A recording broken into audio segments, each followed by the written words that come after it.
Not far from Disneyland in Buena Park, and about half the price of admission, the Cedar Fairs Company operates the Knott's Berry Farm theme park, offering a great combination of rides for younger children and thrill seekers, along with Knott's Soak City, an adjacent water park. Billed as America's first theme park, Knott's Berry Farm offers a combination of Old West ghost town charm with a Peanuts theme and family-friendly rides, perfect for a full day of adventure. For the adrenaline junkies out there, stop by Xcalerator, the Silver Bullet, and the GhostRider wooden coaster. Knott's Berry Farm is open year-round, but hours vary slightly by season.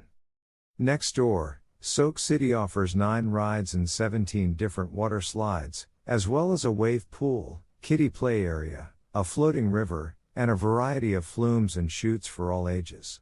Soak City, however, is only open on select days from May through September each year, so check the schedule online to avoid disappointment.